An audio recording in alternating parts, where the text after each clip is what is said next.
Good evening. My name is Michael Gloria Jr. and I am chair and the SEC State Central Committee rep for the Stonewall Caucus, the Democratic Party of Hawaii. I do want to thank you on behalf of the Stonewall Caucus for joining us tonight to learn a little bit about what's going on with the party as we look forward to the 2024 presidential primary.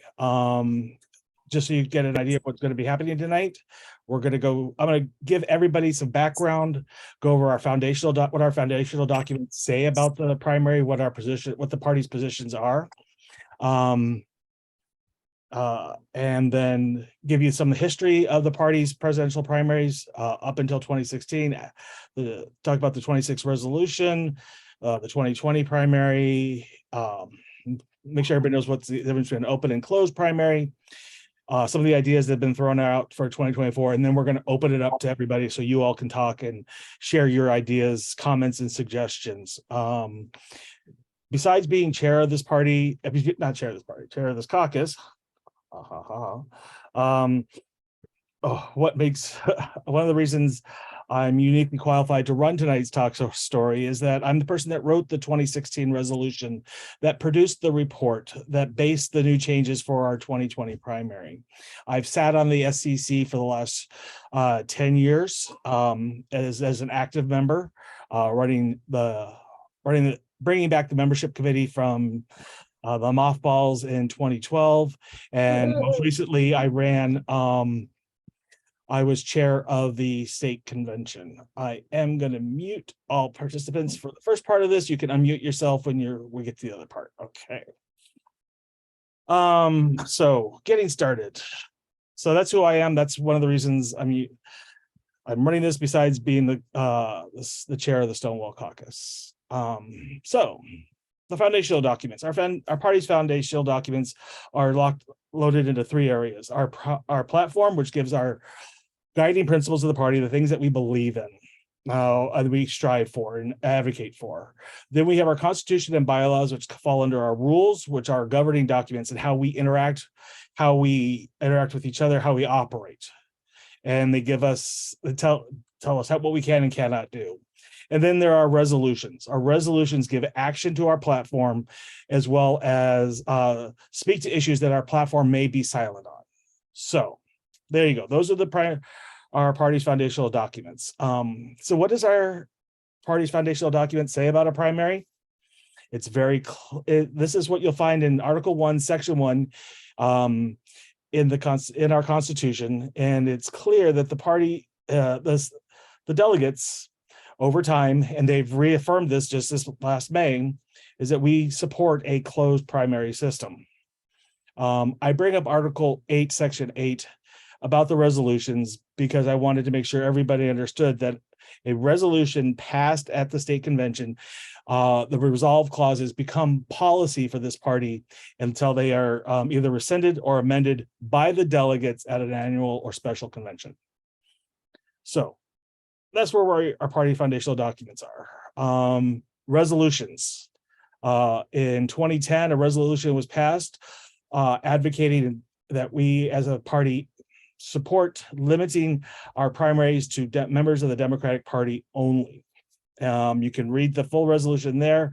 I did grab the one resolve clause that actually speaks to the point that we're actually here to talk about tonight.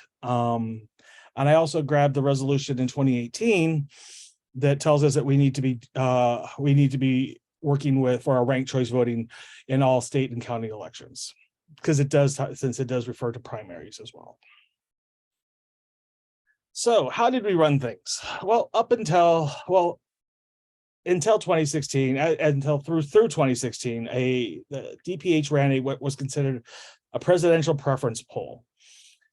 So for a member to be able to vote, or anybody to be able to vote, they need to be a registered voter in the state of Hawaii, a member of the Democratic Party, and be able to show up at their certain House district location on a certain date and time. A person could show up there if they were not one of the top two, they weren't a registered voter or a member of the party, and be able to do those there at that, and then be able to vote. But again, they had to be able to show up only on that certain date and time. There was no security ensuring that everybody that participated was eligible to vote, let alone vote in the state of Hawaii. There was a unified start time, but no unified end time for those. The rules were written in such a way that everybody had to start at a certain time. Everybody was guaranteed at least 30 minutes opening. And if there was nobody left in line for, I want to say 30 minutes, then you were able to close. But as we've seen, so we would see these different closing times at different locations, rolling, that would, some places they would be open for 45 minutes to an hour, where other places they would be open up for 3 or 4 hours, depending on the length of time. So, and then after the voting took place for the PPP, we held the biennial elections would take place. This, by definition, was considered by the DNC is considered a caucus method, where most of us think of caucusing like we see out of like we saw out of Iowa, where you go to hang out in your gymnasium where people are and try to talk you over to come and support whoever, whichever candidate they were trying. Caucusing, moving people back and forth, where we actually handed people pieces of paper, ideally, to be able to vote on and then turn those paper ballots in.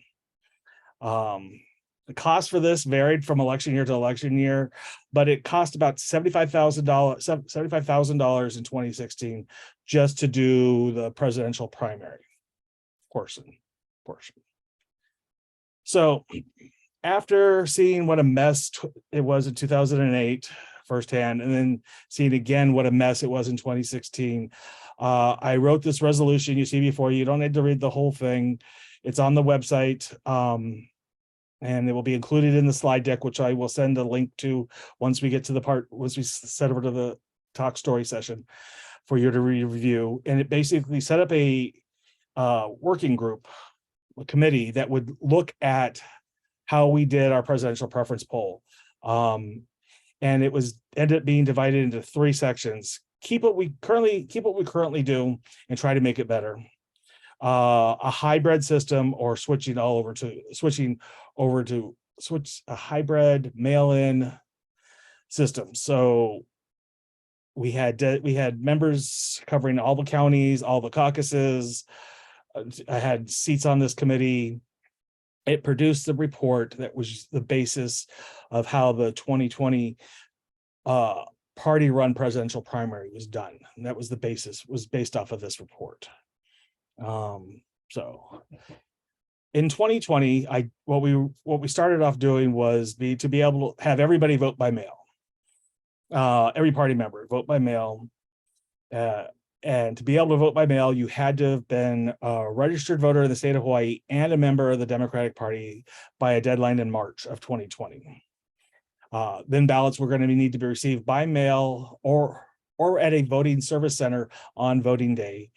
The person would be able to register to vote, become a member of the party, and then vote at any of those voting centers, as long as they went to a voting center in the county that they live.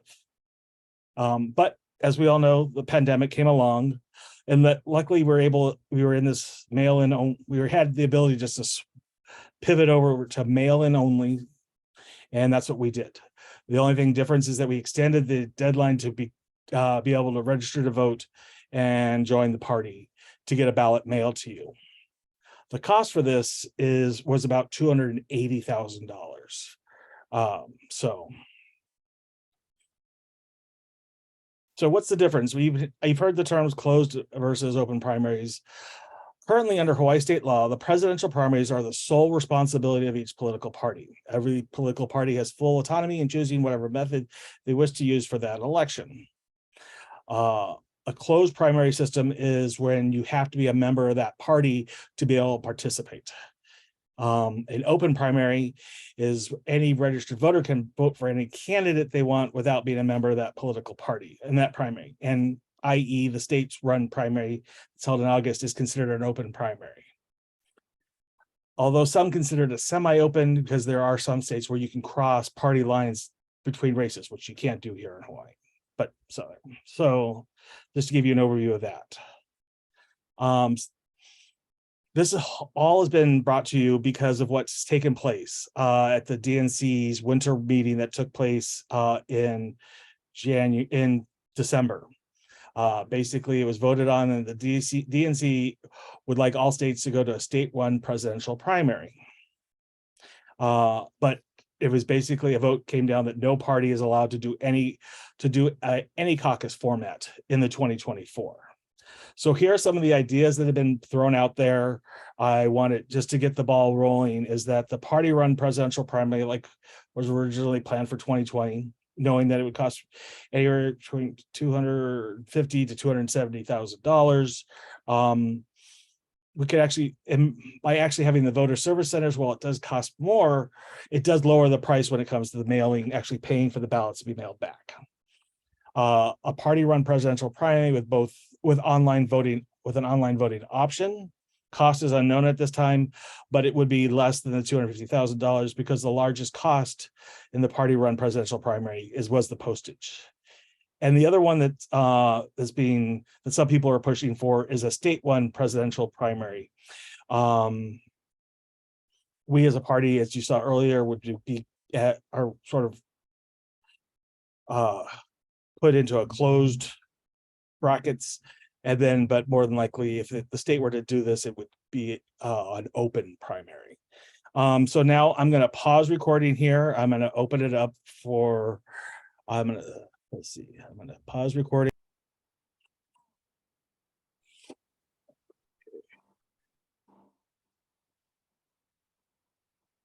Okay, so there's the ideas. We just finished the talk story session. Thank you all for being sharing your ideas. This is just the beginning. We did need to know moving forward for the January 14th meeting. Want to know what you thought. The survey's been put into the chat. I will put it into the chat again. It's also there it's a hot link on when you get this slide deck. Feel free to share that with everybody. Yes, the results come to the Stonewall Caucus, and we will be sharing those results with the SEC. Other ways to have your voices heard. Contact your Senate District SEC representative. You can contact your county SEC representatives, your county chair. These are all people that have votes that are going to have votes for this important vote on Saturday, January 14th. You can contact Amy Monk and Bart Dane and let them know how you feel on this issue, because they also have votes and are supposed to are representing us on the DNC. As well as you can contact the party chair, Dennis at HawaiiDemocrats.org, and let him know. On behalf of the Stonewall Caucus, I do want to thank you for spending your evening with us on this very important issue as we move forward. Again, this is just the beginning of the conversation. We wanted to make sure everybody was aware of this, and that it gave the Stonewall Caucus an opportunity to have their voices heard, so we know how you feel as we move into this very important discussion at the January 5th, 14th. If you want to participate, if you want to listen in on the meeting, you can. It starts at 10 a.m. The link for this will be at the calendar at HawaiiDemocrats.org. Also, the exec board meets tomorrow, and that meeting is open to anybody to watch. You cannot participate unless you are recognized by the chair, and it's usually unless somebody is a subject matter expert. It's usually just left to the members of the executive committee. Again, that link is also available at HawaiiDemocrats.org on the calendar of events. Again, so on that, thank you all. Look forward to talking with you in the future as we move forward and discuss this issue. Thank you.